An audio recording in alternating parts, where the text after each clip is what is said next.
I've carried this secret for years, convincing everyone I was fine while my life quietly shattered. The truth is darker than I ever admitted, and once I say it out loud, nothing will be the same. Welcome to Reddit Toxic Family Telltales channel. New episode every day. When I was 14, this wealthy couple showed up at our group home in a shiny Tesla, acting like they were shopping for furniture instead of kids. They told us straight up, they wanted to test drive 2 boys for a week before deciding who they'd adopt. Can you imagine hearing that? Like we were a pair of products on display. They chose me and another kid named Jamie. From the moment they looked us over, it felt like we were being graded. The woman, in her perfect sunglasses and designer clothes, said, "We've had disappointments before. One boy had anger issues. Another stole from us. So now we figure, why not test out 2 boys? See who fits better." The man nodded along. It's like a week-long interview. Best behavior wins a family. I caught Jamie staring down at his beat-up sneakers, like he already knew he didn't stand a chance. My caseworker leaned in close to me and whispered, "Just be better than him. Whatever it takes." Those words stuck in my throat like a knife. That first night, they showed us our shared room, 2 beds side by side. Like real brothers, the woman smiled. They made salmon for dinner. Jamie and I rushed to set the table at the same time, bumping elbows, desperate to prove we belonged. She laughed and said, "There's enough love for both of you this week." But when the lights went out, Jamie whispered across the dark, "I always lose these things. Don't feel bad when they pick you." His voice broke and I told him to shut up, but my voice was shaking too. The rest of the week felt like some twisted competition. Pancakes shaped like Mickey Mouse, compliments flying like bullets, best pancakes ever. No, the best pancakes in the universe. They bought us shoes and both Jamie and I went straight for the cheapest pair, some kind of unspoken foster kid code. They took us swimming in their private pool. When we changed, the man saw our bruises. Mine were from Davis, one of the older boys at the group home. Jamie's looked older, deeper.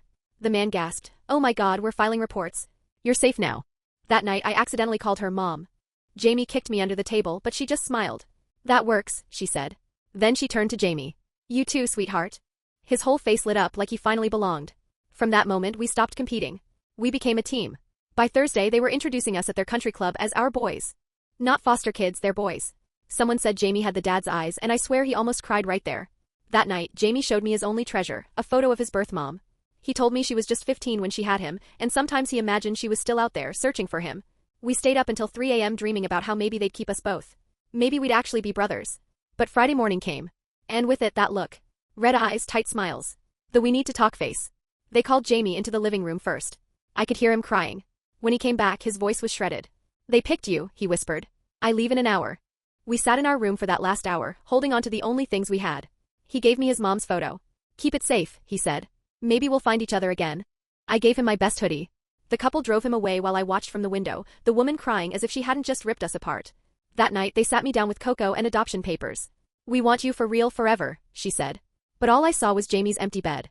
The next night, it all fell apart. I woke up from a nightmare, my birth mom's face but with Jamie's terrified eyes. My sheets were soaked. I'd wet the bed.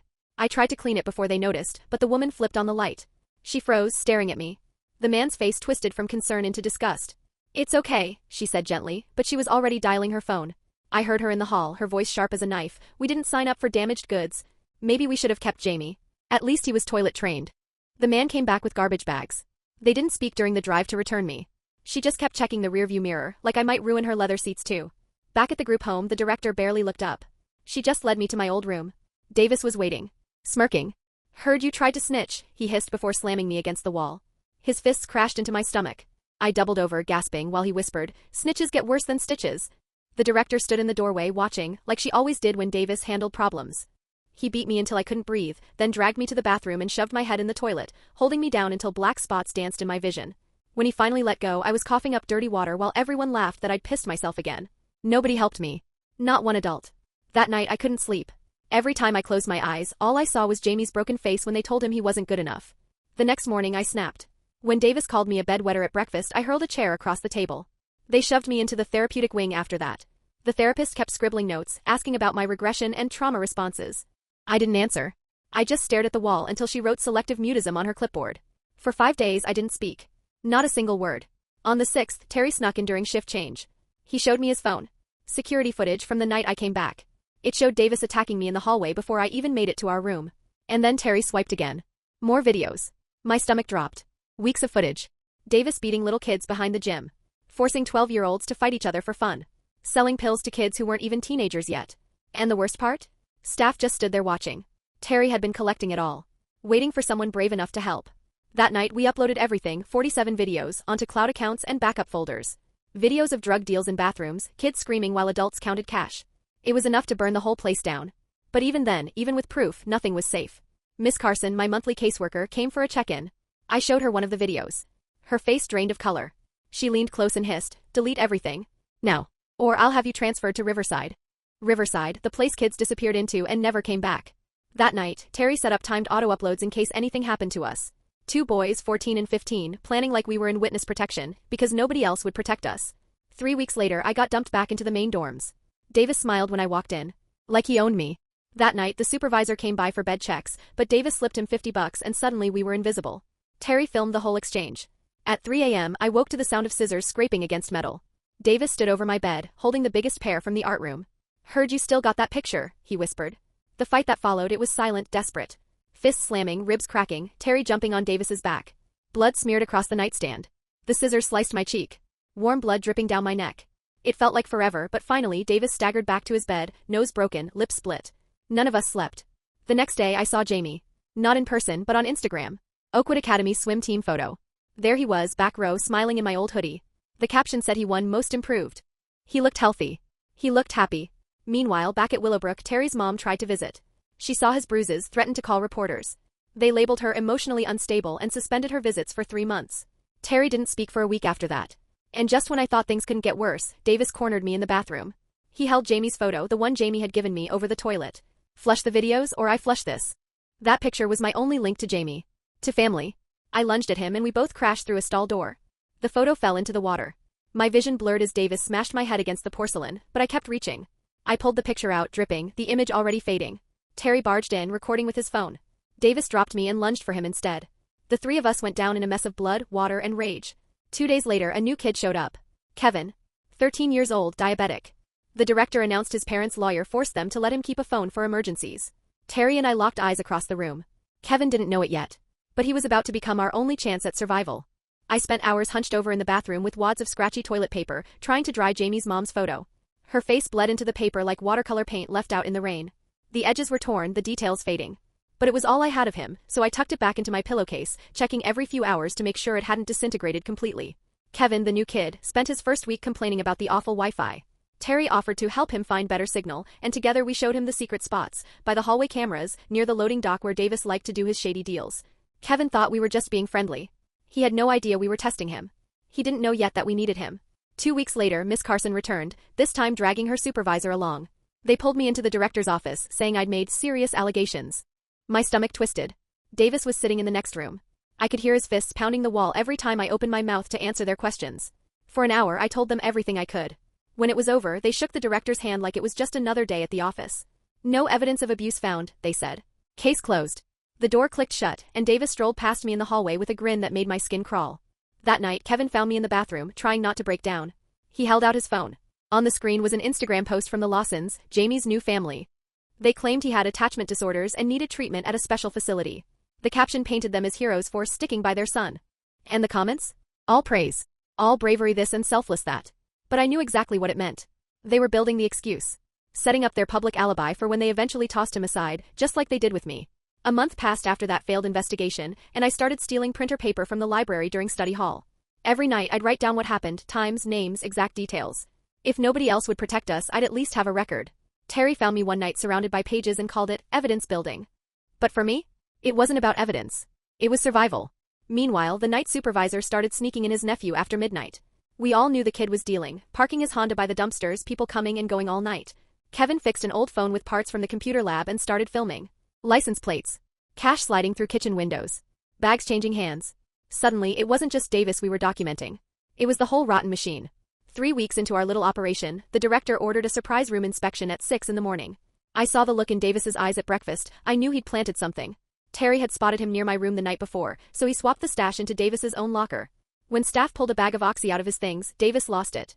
He flipped chairs, screamed that I set him up. But nobody bought it. His record spoke louder than his words. They shipped him to Jivy for 2 weeks. And for the first time in months, the little kids actually smiled at dinner. I knew he'd be back. They always come back. During those 2 weeks of quiet, Kevin and I went to work. I taught him how to encrypt files on a busted laptop we found in storage. He taught me about metadata, the invisible fingerprints in every photo and video proving exactly when and where it was taken. We organized everything, building airtight folders of evidence that nobody could deny. Then Terry's older brother Daniel showed up on family visiting day. The guy was massive, tattoos covering his arms. When Terry told him about Davis and the drugs and the beatings, Daniel leaned forward and asked for names. He wanted blood. Terry shook his head. No, we're doing this legal. We've got a plan. The day before Davis's return, Miss Carson pulled me aside. Her hands were shaking. She whispered that Davis's uncle was a cop, and his family had connections everywhere. If you don't drop this, she warned, you'll disappear into some group home upstate. Nobody will ever hear from you again. The fear in her eyes told me she believed it. That night, we researched journalists. We found Rebecca Johnson, a Pulitzer winner who'd exposed another foster care scandal years back. Kevin set up an anonymous email, and we began drafting everything. The next morning, Davis came back. Ankle monitor on his leg. Rage in his eyes. I expected him to come for me, but he didn't. At lunch, he snatched Kevin's phone, hurled it to the ground, and stomped it into dust. No more recording. No more evidence. No more games. Kevin just stood there, staring at the shattered plastic. Staff ignored it. Pretended nothing happened. The very next morning, Kevin's parents arrived. They didn't look like anyone else's parents. His dad in a three-piece suit. His mom carrying a leather briefcase worth more than everything I owned combined. They demanded to see the director, voices echoing down the hall. When the word lawsuit dropped, Hoffman's face turned pale. Kevin's mom whipped out her phone and started recording the whole exchange. In the visiting room, Kevin showed them the bruises on his arms, marks that had nothing to do with the broken phone. His dad called me in privately. Introduced himself as Mr. Johnson. Asked me what happened. I told him everything about Davis, the ankle monitor, the destroyed phone. He wrote it all down in a leather notebook, then leaned in closer. Is there more going on here? I checked the door, then pulled up one of Terry's videos from the cloud. The night supervisor beating a kid. Mr. Johnson's face hardened. How many of these do you have? He asked. 30 or 40, I whispered. He asked if I'd testify. I froze. Before I could answer, Hoffman banged on the door, ending visiting hours. Mr. Johnson slipped me a business card. Call me if anything happens. Later in the library, I told Terry. He shook his head. Lawyers only care about their own. He'll just get Kevin out. That's it. But I remembered Victoria's country club lawyer and how everything changed when power showed up. I wasn't so sure Terry was right. That night, I dreamed about Jamie again. We were back in Victoria's pool, only the water was thick, black oil. Every time Jamie opened his mouth, it filled with black liquid, dragging him under. I woke up gasping. Davis was standing right by my bed. Silent. Staring. He didn't move for 5 minutes. Just watched. Then went back to his bunk. I didn't sleep a second after that. 3 days later, Mr. Johnson returned. But this time he wasn't alone. With him came a man named Mr. Reeves, a former federal prosecutor. They met us in the conference room. Reeves explained something called RICO, that it wasn't just about one staff member. It was about dismantling the entire operation. Mr. Johnson pulled out a flip phone, showed us how to upload everything to a secure Dropbox. He handed me a hollowed-out law textbook to hide it inside. Only use it when no one's watching. Reeves gave me his direct number. Call if anyone tries to hurt you. After they left, everything changed. Staff did rounds every hour. Flashlights in our faces, making sure we were asleep. Davis caught on, built his own watch system with older boys. Nobody trusted anyone. Terry and I started writing notes on toilet paper in bathroom stalls, flushing them after reading. 2 weeks later, Rebecca finally emailed us back. She wanted to meet. Kevin's dad arranged it under the guise of a medical evaluation. In reality, we sat in his law office for 3 hours, pouring out everything. Rebecca recorded it all with a pen that doubled as a recorder. Terry even showed her the scars on his back. She said she needed more kids, more patterns, but she believed us. Days later, in the library, I saw Jamie again. Not in person, on the front page of the local paper. He'd won the state science fair, holding a trophy taller than his torso. The article praised his supportive adoptive parents. No mention of foster care. No mention of me. Just a smiling boy with a bright future, while I was hiding evidence in textbooks and praying to survive the night. That same night, Davis cornered Terry in the shower room. By the time I got there, Terry was curled on the tile floor, skin blistered red. Davis had held him under scalding water until he couldn't scream anymore. For 3 days, Terry couldn't eat, couldn't move. But he never broke. He never said a word about the phone, the cloud, or the lawyers. The following Monday, Rebecca appeared inside Willowbrook, disguised as a volunteer tutor. Somehow Hoffman had approved it, probably thinking it made the place look good for the state. Rebecca used that pen recorder again, interviewing 6 kids under the guise of helping with math problems. Each kid had their own horror story, burn marks, forced medication, punishments we hadn't even known about. Davis sat at the back of the room watching her, watching us. His anger simmered like a bomb waiting to go off. 2 days later, Kevin's parents filed their official complaint. State inspectors stormed in for a routine visit. Hoffman went pale. Staff scrambled to hide contraband, scrubbing rooms that hadn't been touched in years. Davis started organizing kids into his own surveillance team, reporting back on who talked to who. We couldn't even whisper anymore. So we wrote on toilet paper. Flushed our secrets. Then came the federal investigator. A woman in a dark suit who interviewed us one by one. Davis played the perfect victim, spinning lies about violent younger kids. But Kevin's dad had already handed over our videos. His story didn't line up. She called him back twice, 3 times. Each time he came out tighter, angrier. That night I woke to smoke and chaos. Davis had lit Terry's mattress on fire while he was still sleeping on it. Fire alarms blared, kids screamed. In the middle of it all, Davis leaned close to my ear and whispered, "Your fault when someone dies." The fire department showed up, cops behind them. Official arson report. Automatic state review. Kevin's dad told us later, bureaucracy could be a weapon if you knew how to wield it. After the fire, Davis changed. He stopped eating. Stopped threatening. Just sat there, watching with dead eyes. And every kid in that building could feel it. Something was coming. Something worse than anything we'd faced before. And then Rebecca's article dropped. Inside Connecticut's Willowbrook, a foster care nightmare. Our videos, our voices, everything. It went viral within 6 hours. Reporters swarmed the gates. The director locked us down. But Kevin's parents went to court and won emergency orders for supervised calls with lawyers. That same night, the overnight supervisor vanished, taking $30,000 from the safe and half the kids' meds with him. When morning staff found the mess, the state had no choice but to intervene. Federal marshals arrived at dawn. Guns. Badges. No more pretending. They lined us up in the main hall and began pulling kids into separate rooms. One marshal, gray hair and tired eyes, pointed at me and Terry. "You two first." Inside Hoffman's office, they laid out Davis's file. Abuse reports from 2 other facilities, years before he ever came to Willowbrook. Hoffman's face drained when she saw the dates. The marshal asked if she knew. She started crying. And for the first time in 3 years, I thought maybe, just maybe, the truth was finally too big to bury. They kept me locked in that office for 6 hours straight. 6 hours of reliving every bruise, every threat, every time staff looked the other way while kids got hurt. By the time they let me out, I felt hollow. Terry was waiting in the hallway. We walked together to the cafeteria, where investigators were boxing up stacks of files like evidence from a crime scene. Terry grabbed my arm and whispered, "We did it." And maybe we had. But all I could think about was Jamie. Was he out there somewhere, scrolling through Rebecca's article? Did he know I hadn't just rolled over? That I'd finally fought back? I kept hoping, maybe, just maybe, he'd be proud of me. That's when Davis's uncle stormed in wearing his cop uniform. He demanded custody, insisting he was taking Davis home. But the federal agents blocked the doorway. One of them said flatly, "He's a federal witness now. He's not leaving." The uncle puffed up, shouting about family rights and jurisdiction. He even shoved one of the agent's shoulders. That was the dumbest move he could have made. Within seconds, he was face down in handcuffs, charged with obstruction and interfering with a federal investigation. I turned and looked at Davis. For the first time since I'd known him, I saw real fear flicker in his eyes. 3 days later, we were standing in court for an emergency custody hearing. Kevin's parents sat front row with their lawyer, explaining they wanted to foster me and Terry while the investigation went on. The judge flipped through our files, shaking her head at every page. "Do you understand what you're taking on?" she asked them. Kevin's mom didn't even blink. "We already prepared their rooms." The judge stamped the paperwork. Placement approved, pending full investigation. A week later, I was sitting at a real dinner table for the first time in years. Kevin's mom had made spaghetti and garlic bread. Nobody was guarding their plate. Nobody was fighting for scraps. Terry kept looking around like the walls were going to vanish. Halfway through, he started crying, right into his garlic bread. And Kevin's mom? She didn't ask questions. She just rubbed his back until he calmed down. The next morning, Miss Carson showed up at Kevin's house, asking to see me. She sat on the porch looking older, worn down. She said she'd done everything she could within the system's limits. I pulled out my phone and played the recording of her threatening to ship me off to Riverside if I didn't shut up about Davis. Her face collapsed. She stood up without a word, walked back to her car, and I never saw her again. 2 days later, they transferred Davis to federal juvenile detention. I watched from Kevin's bedroom window as they let him out in cuffs and an orange jumpsuit.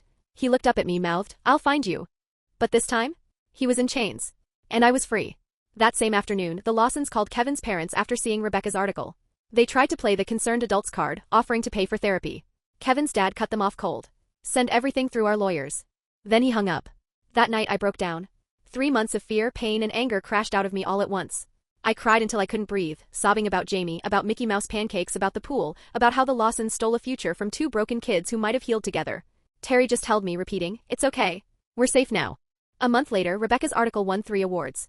She mailed us a check for the prize money with a note, "For college." The first time anyone ever assumed we even had a future worth planning for.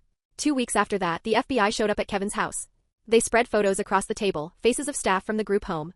Some I hadn't thought of in years. They wanted names, dates, details. Terry recognized half from before I ever arrived. Within a month, they arrested 17 people. 17. The janitor who sold videos. 2 counselors who pocketed bribes. Even the cook who laced food when Davis wanted kids unconscious. The investigation stretched back 12 years. Hundreds of kids hurt. We were just the ones who finally had proof. Rebecca's article blew the doors wide open. Survivors started finding each other online. Kevin's dad set up a private group, and within 2 months, 43 former kids were there. Every Sunday we met in Kevin's basement. Some drove 3 hours just to sit in that circle and finally say out loud what happened to them. Daniel from 2019 showed the burns on his back from Davis's brother. Sarah from 2021 couldn't stop shaking as she described the isolation room. Kevin's mom made sandwiches. His dad took notes for the lawyers. And for the first time, none of us felt alone. I started seeing a therapist who specialized in foster kids. In our first session, she asked about the Lawsons. I told her about wetting the bed. She looked at me and said, "That's not failure. That's trauma." I cried for 20 minutes straight. 3 months in, I got an email. From Jamie. "I found your name in the article. I know what they did to you because they're doing it to me now, just in different ways. Please help me." My hands shook so badly I could barely forward it to Kevin's dad. He read it, frowned, and said, "Psychological abuse is harder to prove." But he called child services that same day. The investigation into the Lawsons uncovered 5 other boys. All returned for behavioral issues after a few weeks. By March, Davis's trial began. I sat in that witness chair for 3 hours, showing bruises, describing attacks, playing videos. His lawyer sneered, called me a liar and attention seeker. The jury cried. The judge had to call recess twice. And when they played the video of Davis beating that 8-year-old, the whole courtroom went silent. The next day, Terry testified. And everything exploded. He told them about the 2 younger boys Davis raped in the basement. He had recordings. Their voices. Their stories. When the prosecutor played those tapes, you could hear gasps ripple through the gallery. The judge called a week-long recess after that. Kevin's family whisked us away camping. It was the first time I'd ever seen stars without bars or fences in the way. Terry and I sat by the fire all night saying nothing. Sometimes silence says more than words. When we came back, the Lawson investigation had blown up. Investigators found emails between them and other couples, trading kids like furniture. Jamie had dropped 15 pounds in 2 months because they starved him for every mistake. Finally, he ran away. Showed up at Kevin's house at 2 a.m. with nothing but the clothes on his back. Kevin's mom didn't hesitate. She called emergency services while shoving food into his hands. 2 weeks later, I saw Jamie again. At group therapy downtown. He was sitting in the waiting room, drowning in my old hoodie, looser now because he'd lost so much weight. We didn't know what to do. Didn't know if we should hug or speak. He pulled a photo from his pocket, the one of his mom he'd given me years ago. Except I still had the original. He must have made a copy. We sat on opposite ends of the couch in silence. Finally, I slid the original photo across the table. He stared at it for a long time, then pushed it back. "Keep it," he whispered. Those were the only words we said that whole hour. The next morning, Victoria and Richard showed up at Kevin's house with police officers demanding Jamie back. But this time, federal agents were waiting. "Jamie Rodriguez is in protective custody pending an investigation into child endangerment," they announced. Victoria screamed about rights. Richard tried to push past. Both ended up cuffed on Kevin's front lawn. The neighborhood watched as their perfect image shattered. 3 weeks later, I was back in court, this time for Davis's verdict. The room was filled with kids from Willowbrook, some with new foster families, some just barely holding it together. Davis sat at the defendant's table in an orange jumpsuit, looking smaller than I'd ever seen him. The prosecutor laid out photo after photo. My bruises. Terry's scars. An 8-year-old testifying by video because he was too scared to be in the same room. When the verdict came back, guilty on all counts, Davis didn't flinch. The judge gave him 15 years, juvenile detention now, adult prison once he turned 18. As we left the courtroom, a little girl Davis had hurt grabbed my hand. "Thank you," she whispered. Her foster mom pulled her away, but her lips formed the words again. The very next day, Director Hoffman pled guilty. Her lawyer painted her as overwhelmed, just making mistakes. But prosecutors had Miss Carson's 17 buried reports. The judge didn't buy the act. 2 years in prison. Lifetime ban from working with kids. Carson testified too, but not as a defendant. She brought every receipt. Certified mail slips, ignored emails, phone call recordings. 17 reports about Davis. 23 about other abuse. All filed. All ignored. The judge ordered an immediate audit of every group home in the state. That afternoon, Willowbrook was permanently shut down. Terry and I got placed officially with Kevin's family. Signing the papers that made us brothers felt strange. But it also felt like freedom. 2 months later, it was the Lawsons' turn in court.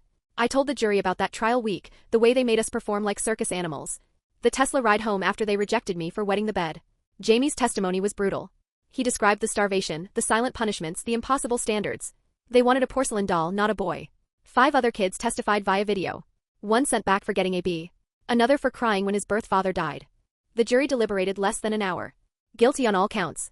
But money and lawyers got them probation instead of prison. Suspended sentences. Their names went on the abuse registry forever, though. They'd never foster or adopt again. And for the first time, Jamie was free. That's when everything shifted. A woman named Rosa Rodriguez saw Jamie's face in the news coverage of the trial, and her heart stopped. She was his grandmother. His real grandmother. She'd been searching for him for years, but the state had told her lies. They told her Jamie's mom was dead. That Jamie had been adopted by a good family. All of it lies. Rosa had proof she tried to get custody when Jamie was just a baby. But back then the state decided she was unfit. Why? Because she was single. Because she worked 2 jobs. Now? She had a home, a steady income, and she wanted her grandson back. The court set a hearing 2 weeks out. In the meantime, Jamie had to meet with her 3 times. After the second visit, he pulled me aside in Kevin's kitchen. His voice was low, his eyes fixed on his hands. "She's blood," he said. "But you're the only family who ever fought for me." I swallowed hard. Blood doesn't mean everything. But love might. Give her a chance. He nodded, but his fork kept pushing food around his plate, untouched. That same week, Kevin's dad filed a federal lawsuit. Over 400 plaintiffs, kids from group homes all across Connecticut. He laid the thick stack of paperwork on the dinner table one night, heavy as a phone book. This isn't about money, he told us. It's about changing the system. 2 weeks vanished in a blur. The morning Jamie had to leave, we met in the backyard. He handed me back my old hoodie, folded neatly. I gave him something better, his mom's photo. Kevin's parents had paid to have it restored, her face clear again, no longer a blur of water stains. We promised we'd stay in touch. But we both knew how foster care worked. Promises had a way of breaking. Then Rosa pulled up in a dented Honda Civic with Puerto Rican flags swinging from the mirror. She hugged him so tight I thought she'd crush him. And just like that, he was gone. 6 months passed in Kevin's house. Therapy twice a week. Nightmares most nights. Then came the adoption hearing. The judge asked Terry and me if we wanted to change our names. Terry kept Walker. I kept Smith. Because Daniel Smith survived Willowbrook. And that mattered. Kevin's mom cried when the judge signed the papers. Kevin's dad took us out for steaks. My first day at a regular high school felt unreal. No group home label hanging over me. Some girl in chemistry class noticed the scars on my arms. She asked what happened. I just said, I got them fighting back. Which was true enough. That same week, Terry launched a YouTube channel. Foster Survival Tips. He got 1,000 views on day one. Messages started pouring in from kids all over, sharing their own stories. We stayed up late replying to every single one. Because nobody should have to fight alone. Still, sometimes I wake up at 3 a.m., heart pounding, convinced Davis is standing over my bed. The house is safe. Quiet. But my body remembers. On those nights, Kevin's mom always finds me in the kitchen. She makes cocoa without asking questions. Somehow that helps more than anything. 8 months later, the lawsuit settled. $50 million split among the survivors. But more than that, federal oversight of Connecticut's foster system going forward. We'd actually changed the law. We saved kids who'd never even know our names. Jamie started sending me photos from his new swim team. He made varsity as a freshman. His grandma's house was small but spotless. And his smile? Real. Not that fake foster kid smile we all learned to wear. Rebecca asked us to write everything down for her follow-up article. 3 weeks of typing. Terry adding his parts. Kevin editing grammar. When Kevin's mom read the final draft, she grabbed my hand and whispered, "We survived hell. Now we have to live." So that's what we do. Every single day. Terry's in therapy. He mentors foster kids online. His channel blew up, 50,000 subscribers. Conferences invite him to speak about trauma. Me? I swim laps at the Y, try not to flinch when people touch me unexpectedly. Jamie visits once a month. We play video games, eat snacks, and only talk about Willowbrook when one of us really needs to. Kevin's parents never asked us to call them mom or dad. But sometimes we do anyway. The nightmares come less often now. But they still come. Davis got 15 years. The director 10. Miss Carson died of a heart attack before she ever faced trial. Sometimes I Google the Lawsons, wondering if they even think about that week. Wondering if they ever tried to test drive another kid. Rosa sends me Puerto Rican food now and then with notes reminding me, "You're Jamie's brother." That makes you my family too. The foster system is still broken. But at least 400 kids got justice. At least they have money for college. This fall I'll be a freshman at UConn studying social work. Because someone who lived through it needs to fix it. We survived. We're healing. And some days? That's enough. Most days it has to be. Thanks for watching. Today's train wreck is over, but tomorrow's ride is already on track. Subscribe so you don't miss it.